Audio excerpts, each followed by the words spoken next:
Assalamualaikum warahmatullahi wabarakatuh. Kami dari kelompok 2 Bisnis Internasional akan mempresentasikan mengenai manajemen perusahaan Coca-Cola Corporation.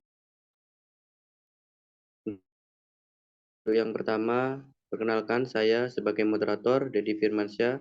Sa- Bisa dilanjut, perkenalan teman-teman. Saya Lia Amalia. Saya Haji Manggala Saryanda. Saya Muhammad Arif Nurul. Dan saya Putri Dwi Nurlaili, saya kembalikan ke moderator. Baik, untuk selanjutnya yakni pemaparan materi dari teman-teman, dipersilakan.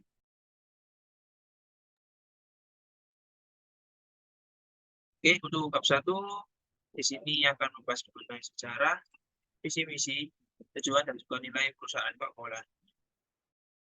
Sejarah produk Coca-Cola ini terkenal di dunia, lahir di Atlanta, Georgia pada tanggal 8 Mei 1886 oleh Dr. John Steed Pemberton. Beliau adalah seorang apoteker lokal yang memproduksi sirup untuk Coca-Cola dan membawa semangkuk produk baru itu ke toko apotek Jacobs, di mana ia mencoba dan dianggap sangat baik, dan itu dijual dengan seharga 5 sen per gelasnya sebagai minuman soda fountain. Berpikir bahwa dua huruf D pada yang akan terlihat baik dalam pikiran. Mittel dan pembukuan Dr. Pemberton, Frank M. Robinson mengusulkan nama tersebut dan menciptakan merek dagang yang terkenal saat ini, yaitu Coca-Cola, dalam tulisannya yang unik. Iklan koran pertama untuk Coca-Cola segera muncul di The Atlanta Journal, mengundang warga yang haus untuk mencoba minuman soda fountain baru dan berpolar.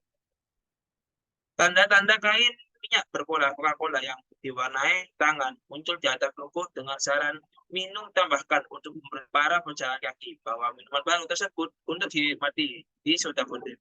Selama tahun pertama, penjualan rata-rata adalah 9 minuman per hari yang sederhana.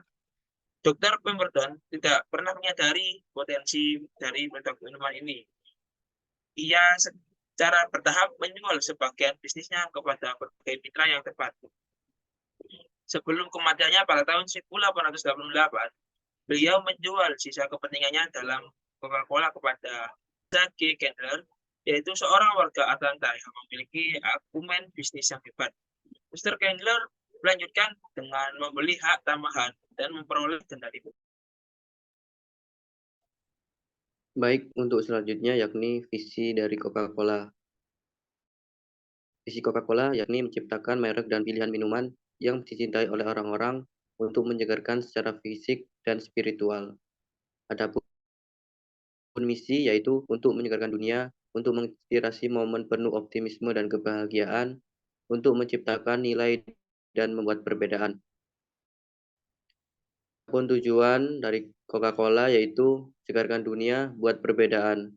Refresh the world, make a difference. Kemudian untuk nilai perusahaan Coca-Cola yang pertama yaitu sumber daya manusia. Menjadi tempat kerja yang baik di mana orang dapat terinspirasi untuk memenuhi potensi mereka. Yang kedua, portofolio. Menghadirkan portofolio merek minuman berkualitas yang mampu mengantisipasi dan memuaskan keinginan dan kebutuhan orang ke seluruh dunia. Kemudian yang ketiga, mitra. Menjaga jaringan pelanggan dan pemasok yang unggul bersama menciptakan nilai bersama yang mampu bertahan lama. Yang keempat, planet. Menjadi warga negara yang bertanggung jawab, yang membuat perbedaan dengan membantu membangun dan mendukung masyarakat yang berkelanjutan. Yang kelima, keuntungan. Memaksimalkan pengembalian jangka panjang kepada pemilik saham dengan memperhatikan tanggung jawab secara keseluruhan. Yang keenam atau yang terakhir, produktivitas. Menjadi organisasi yang sangat efektif, terstruktur, serta bergerak cepat.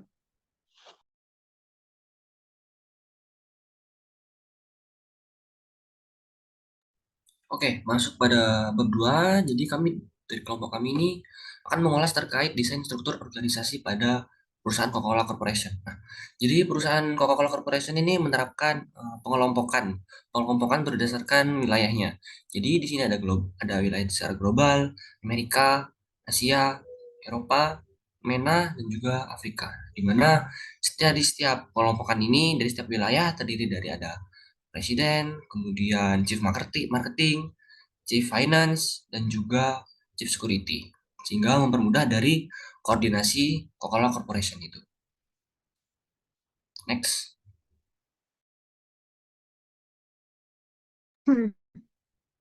Baik, selanjutnya yaitu desain lini bisnis dan kegiatan CSR. Nah, untuk desain lini bisnis dari Coca-Cola Corporation ini, setiap produknya dibagi menjadi 5 kategori. Yang pertama ada coffee and tea. Di sini ada produk seperti Costa Coffee, Fusti, Georgia, dan lain-lain. Lalu pada kategori 2 ada jus dan dairy, di mana seperti ada nama produk Innocent, Firelife, Minute Maid, dan sebagainya. Lalu pada kategori ketiga itu sparkling soft drinks, seperti produk Coca-Cola, Fanta, dan Sprite. Lalu pada kategori keempat ada water and hydration. Di sini ada merek seperti Vitamin Water, Topo Chico, dan lain sebagainya. Yang terakhir yaitu kategori alkohol ready to drink seperti Jack Daniels, Lemon Dew, dan lain sebagainya. Baik, untuk yang selanjutnya di sini ada R atau Corporate Social Responsibility pada Coca-Cola Corporation. Untuk itu Coca-Cola Corporation memiliki berbagai inisiatif CSR yang bertujuan untuk memberikan dampak positif pada masyarakat, lingkungan, dan juga komunitas di mana mereka beroperasi.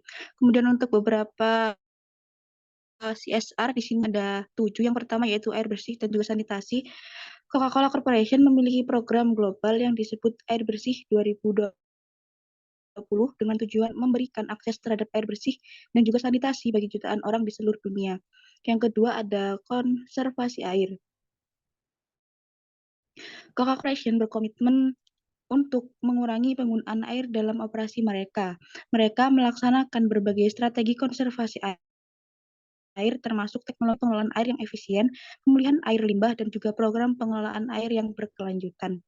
Kemudian yang ketiga ada pengurangan jejak karbon.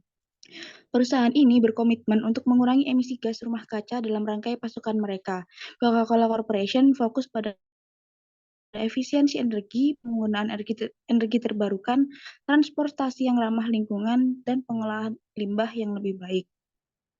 Kemudian yang keempat ada kesehatan dan kesejahteraan.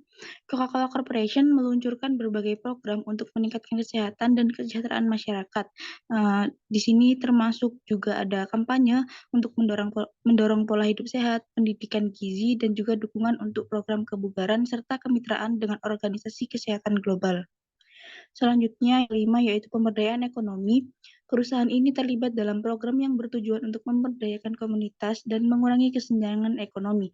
Coca-Cola Corporation memberikan pelatihan kewirausahaan, dukungan finansial, dan juga sumber daya lainnya kepada pengusaha kecil dan perempuan dalam komunitas mereka. 6. Ada pendidikan. Coca-Cola Corporation memiliki inisiatif untuk meningkatkan akses dan kualitas pendidikan dari warga seluruh dunia. Mereka memberikan beasiswa, membangun infrastruktur pendidikan, dan juga meluncurkan program pembelajaran untuk mendukung pengembangan anak-anak dan juga remaja. Coca-Cola Corporation juga membuat program yang dinamakan Support My School atau SMS yang membantu beberapa sekolah dalam membangun fasilitas sanitasi dan juga higienis yang layak. Kemudian yang terakhir ada komunitas lokal. Coca-Cola Corporation aktif dalam mendukung komunitas lokal melalui sumbangan dana, bantuan darurat, dan juga program sukarela.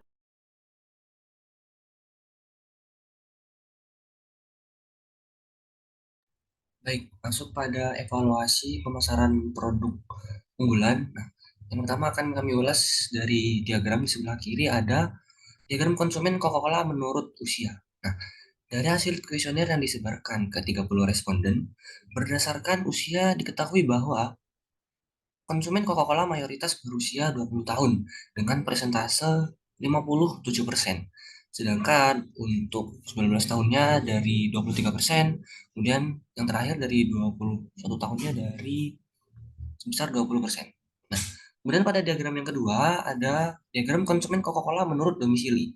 Jadi dari hasil kuesioner yang disebarkan kepada 30 responden, itu responden kebanyakan berasal dari Bangkalan, Surabaya, Tuban, Pamekasan, Situbondo, Gresik, Malang, Lamongan, Jepara, Jombang, dan juga Mojokerto.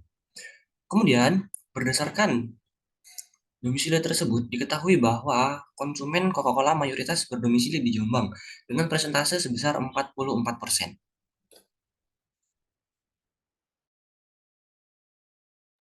Baik, untuk yang selanjutnya di situ ada tabel hasil dari uji reliabilitas.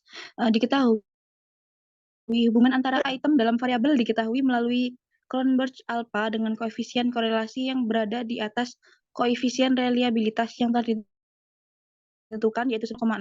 Pada variabel kepentingan menunjukkan angka 0,765 yang mana lebih besar dari 0,6 dan pada variabel kepuasan menunjukkan angka sebesar 0,749 yang mana juga lebih besar dari 0,6 sehingga dapat disimpulkan bahwa hubungan tersebut reliable atau konsisten sehingga variabel tersebut dapat digunakan sebagai instrumen dalam penelitian yang dilakukan oleh kelompok kami. Selanjutnya ada analisis CSI atau Consumer Satisfaction Index. Berdasarkan hasil yang diperoleh itu diketahui sebesar 81,58%, yang mana nilai ini diperoleh dari pembagian antara total nilai weight score dengan skala maksimal dalam penelitian yaitu 4, dan indeks dari nilai ini berada pada rentan 75-100% yang berarti secara keseluruhan konsumen produk Coca-Cola ini merasa sangat puas terhadap kualitas kinerja dari perusahaan Coca-Cola. Oke, masuk pada analisis IPA atau Importance Performance Analysis. Jadi pada analisis IPA ini dibagi menjadi 4 kuadran, di mana masing-masing atribut pada 4 kuadran tersebut dijadikan strategi untuk meningkatkan kepuasan pelanggan terhadap produk Coca-Cola. Karena masing-masing atribut tersebut mempengaruhi kepuasan pelanggan terhadap pelayanan perusahaan Coca-Cola. Yang pertama, untuk kuadran pertama berada pada kiri atas yang berarti prioritas utama, sehingga atribut pada kuadran ini dianggap sangat penting oleh pelanggan. Namun pelayanannya tidak memuaskan, sehingga perusahaan harus meningkatkan kualitas pelayanan mereka. Nah, atribut yang ada pada kuadran pertama ini ada atribut kedua, yaitu Coca-Cola memberikan perhatian yang tinggi terhadap kebersihan produk. Masuk pada kuadran yang kedua, berada pada kanan atas, yang berarti mempertahankan prestasi, sehingga atribut pada kuadran ini dianggap sangat penting oleh pelanggan, dan juga pelayanannya yang sangat memuaskan, sehingga perusahaan harus mempertahankan kualitas pelayanan mereka. Untuk atribut pada kuadran 2 ada beberapa dari atribut 6, yaitu Coca-Cola selalu memberikan keunggulan rasa yang khas dan konsisten. Atribut ke-7, Coca-Cola menjaga standar keamanan produk yang tinggi. Atribut 9, Coca-Cola memastikan proses distribusi berjalan lancar. Atribut 11, Coca-Cola dapat diterima secara baik oleh setiap konsumen mereka. Atribut 12, Coca-Cola memberikan harga yang terjangkau untuk setiap konsumennya. Nah, masuk pada kuadran yang ketiga, yang berada pada kiri bawah, yang berarti prioritas rendah, sehingga atribut pada kuadran ini dianggap tidak penting oleh pelanggan, dan pelayanannya kurang memuaskan.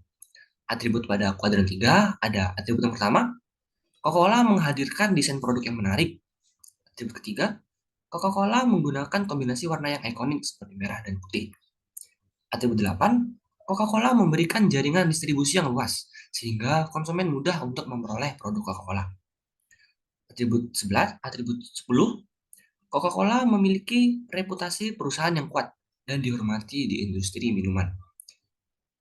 Atribut ke-13, Coca-Cola melakukan promosi yang menarik dan relevan untuk para konsumen mereka.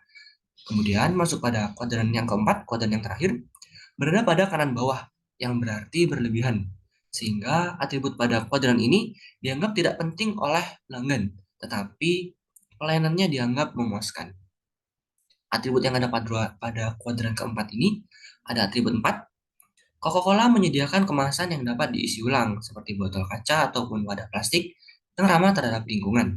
Dan yang terakhir pada atribut 5, Coca-Cola mampu menjadi penghilang dahaga atau haus. Next.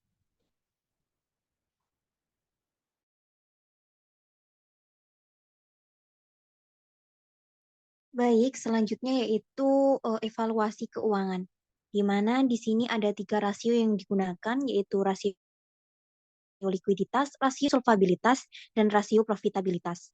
Baik, pada rasio likuiditas ini menggunakan 3 perhitungan, yaitu current ratio, quick ratio, dan cash ratio.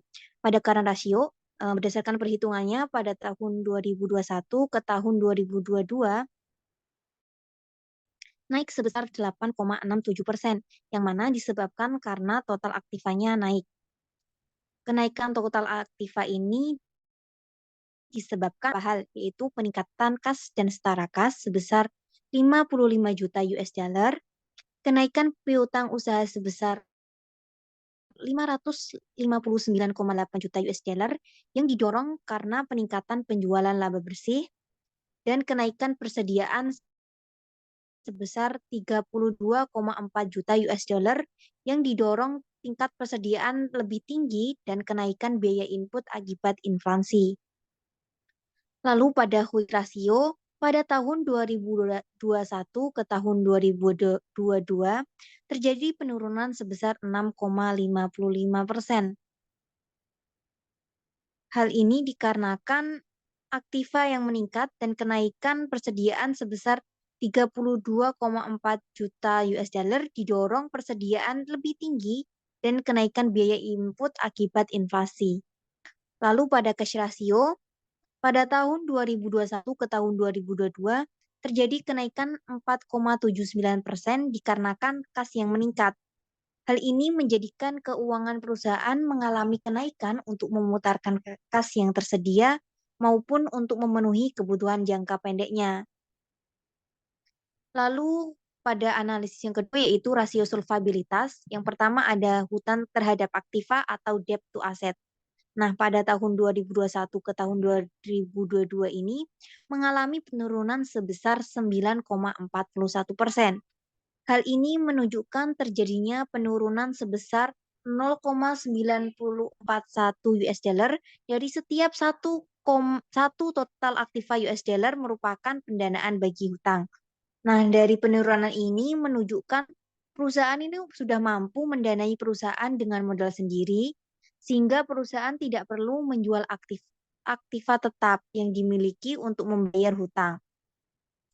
Lalu pada perhitungan hutang terhadap modal atau debt to equity pada tahun 2021 ke tahun 2022 terjadi penurunan sebesar 151,5%. Hal ini menunjukkan perusahaan telah menurunkan jumlah utangnya dalam hubungannya dengan ekuitas. Nah, penurunan total utang Coca-Cola Corporation ini 1,51 kali lebih banyak dari total ekuitasnya atau 151,5% lebih banyak dari ekuitasnya. Rasio profitabilitas di sini ada tabel net profit margin, ada tabel return on investment, dan juga return on assets. Ya, untuk NPM bisa dilihat pada tabel berdasarkan perhitungan rasio net profit margin-nya pada tahun 2021 ke tahun 2022 ini terjadi kenaikan sebesar 3,53%. Yang artinya terjadi kenaikan keuntungan sebesar 0,0353 US dollar setiap 1 US dollar modal yang diinvestasikan dalam keseluruhan pendapatan.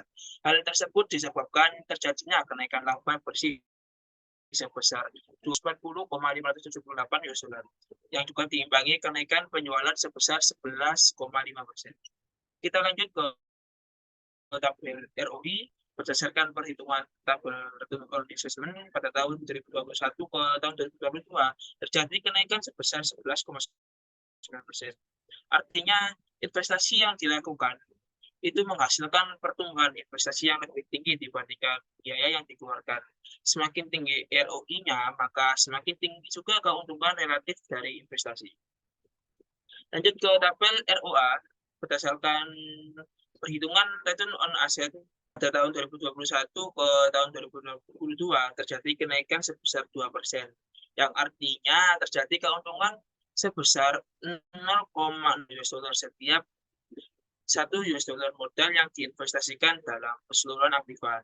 Hal ini disebabkan terjadinya kenaikan laba bersih setelah pajak dari tahun 2021 ke tahun 2022 sebesar 79,360 US dollar.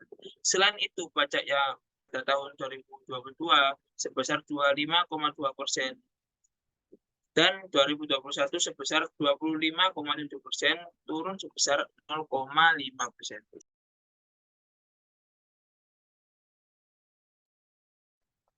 Baik, untuk selanjutnya yakni evaluasi sumber daya manusia, testimoni, kesan dan pesan pegawai terhadap perusahaan Coca-Cola. Yang pertama yaitu dari Dena Maulia Kastin. Dena ini bertugas membantu menyelesaikan tugas-tugas beberapa karyawan di Departemen Sumber Daya Manusia, termasuk membantu proses seleksi dan rekrutmen untuk penerimaan karyawan baru, membantu dalam persiapan dan pelaksanaan tes GAT, memasukkan data pribadi karyawan ke dalam sistem aplikasi Employee Master. Kemudian untuk kesan selama magang di perusahaan Coca-Cola, yaitu selama waktu PKL mendapat bimbingan dari beberapa karyawan di Departemen Sumber Daya Manusia. Selama 1 bulan menjalani PKL, praktikan menghadapi beberapa kendala, antara lain merasa kesulitan dalam komunikasi karena kurang percaya diri pada awalnya. Praktikan juga mengalami kesulitan dalam beradaptasi dengan lingkungan kerja pada awal PKL. Selain itu, praktikan merasakan sedikit tekanan kerja karena perusahaan menekankan pada sistem kerja yang tepat waktu dan disiplin.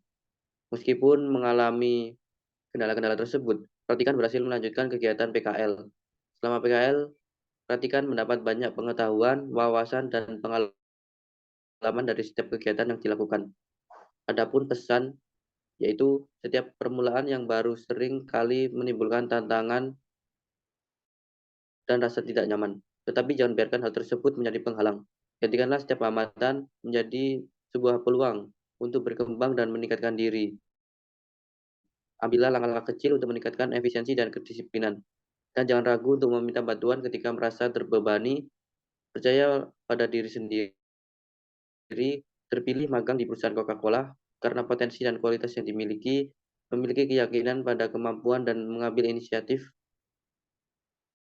dalam memperoleh pengetahuan dan pengalaman. Yang kedua dari Sri Ayu Retno Amalia,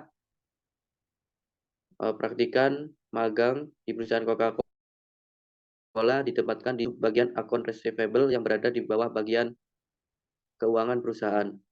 Tugasnya adalah menyelesaikan piutang yang belum terbayarkan, baik itu karena tertunda maupun ada masalah bukti yang tidak memadai. Kemudian kesan yang kami simpulkan yaitu selama praktik kerja lapangan, praktikan mengalami beberapa kendala di subbagian akun receivable yang berfokus pada modern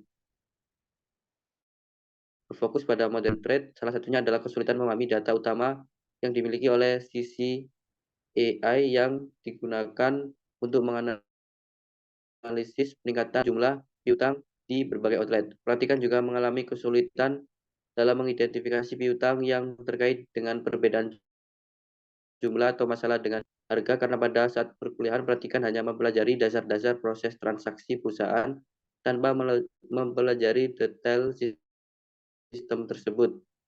Selain itu, setiap outlet memiliki prosedur yang berbeda sehingga mempersulit proses penagihan dan seringkali menimbulkan kesalahpahaman. Praktikan juga memperoleh banyak pengetahuan baru selama praktik kerja lapangan ini. Praktikan belajar bagaimana cara data yang baik, cepat, dan mudah dibaca menggunakan Microsoft Excel. Praktikan juga mendapatkan pemahaman tentang proses bisnis yang terkait dengan piutang di bidang modern trade yang dimiliki oleh sisi AI. Praktikan juga belajar tentang pentingnya komunikasi yang efektif dan mengambil inisiatif tanggap dalam menghadapi situasi tertentu. Kemudian untuk pesan, jangan biarkan kendala menghalangi langkah meskipun itu mengalami kesulitan memahami data utama yang digunakan untuk analisis peningkatan jumlah piutang di berbagai outlet dan juga menghadapi kesulitan dalam mengidentifikasi piutang terkait perbedaan jumlah atau masalah harga. Ingatlah bahwa ini adalah kesempatan untuk belajar dan berkembang. Memanfaatkan setiap kesulitan sebagai tantangan yang akan memperkuat kemampuan. Ingatlah bahwa setiap outlet memiliki prosedur yang berbeda, tetapi hal itu tidak terus menjadi hambatan. Menjadi fleksibel dan tanggap terhadap perusahaan tersebut, libatkan diri aktif dengan rekan kerja, dan manfaatkan kesempatan untuk berkolaborasi dan berbagi pengetahuan. Kemudian yang ketiga yaitu dari Kenti Astuti. Perhatikan magang PKL di perusahaan Coca-Cola ditempatkan pada divisi bisnis service, di mana pada divisi tersebut berfungsi untuk bertanggung jawab terhadap jalannya arus informasi di perusahaan. Departemen ini menangani hal-hal seperti pemeliharaan jaring komputer, internet, database, dan telepon. Kemudian untuk kesan yang kami simpulkan selama menjalankan kegiatan PKL, perhatikan menemui beberapa kendala yang menghambat penyelesaian tugas. Kendala meliputi kurangnya ketelitian praktikan dalam melakukan penginputan data rekonsil kontrol, kesulitan dalam beradaptasi dengan lingkungan kerja, serta kesulitan dalam menggunakan komputer dengan sistem basis saat melakukan pencocokan data aset kulkas. Meskipun demikian, perhatikan juga memperoleh manfaat dari pengalaman ini. Perhatikan mendapatkan pemahaman yang lebih mendalam tentang deskripsi dari divisi bisnis service dan mendapatkan pengetahuan tentang bidang pekerjaan yang sebenarnya di perusahaan. Selain itu, perhatikan juga mempelajari cara menggunakan komputer dengan sistem basis, pembuatan surat aset yang hilang, serta mengenali jenis nomor aset. Kegiatan PKL ini menjadi pengalaman kerja yang berharga bagi praktikan kerja yang sebenarnya dan memperluas pengetahuan serta keterampilan praktikan dalam lingkungan perusahaan. Kemudian untuk pesan, lebih berhati-hati dan teliti dalam melakukan penginputan data rekonsil kontrol.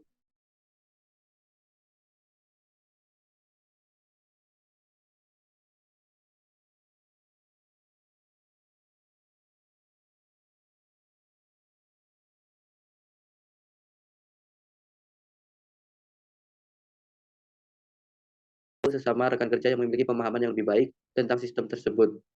Dengan latihan dan dedikasi, kita akan menguasai penggunaan komputer yang diperlukan untuk tugas. Next.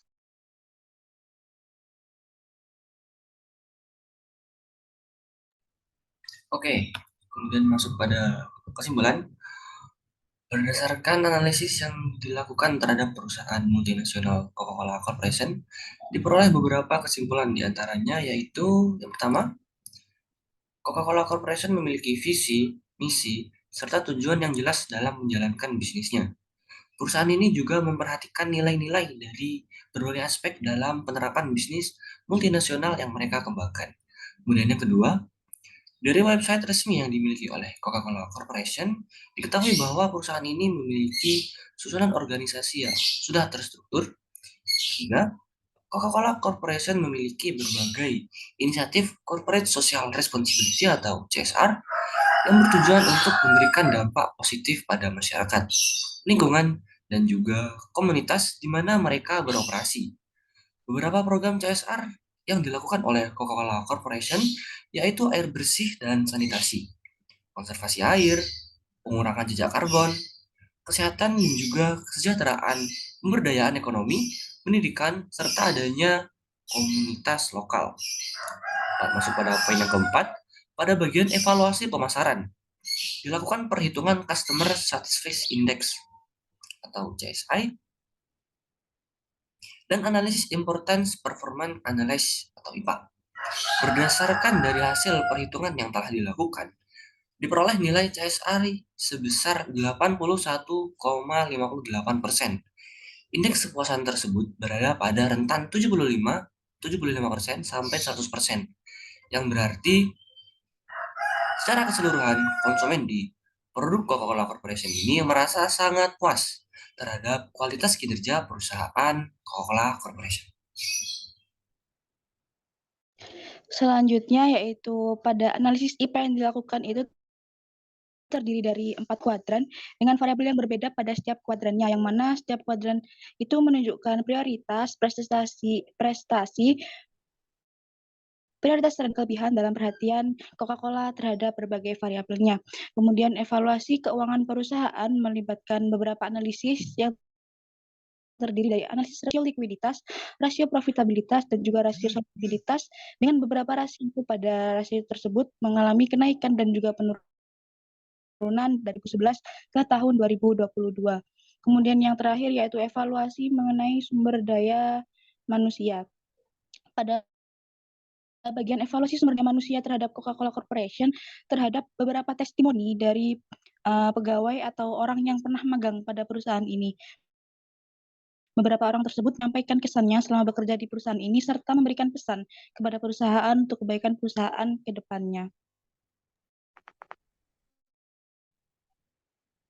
Baik, demikian presentasi kami kelompok 2 bisnis internasional mengenai manajemen perusahaan Coca-Cola Corporation. Kurang lebihnya kami mohon maaf. Terima kasih. Wassalamualaikum warahmatullahi wabarakatuh.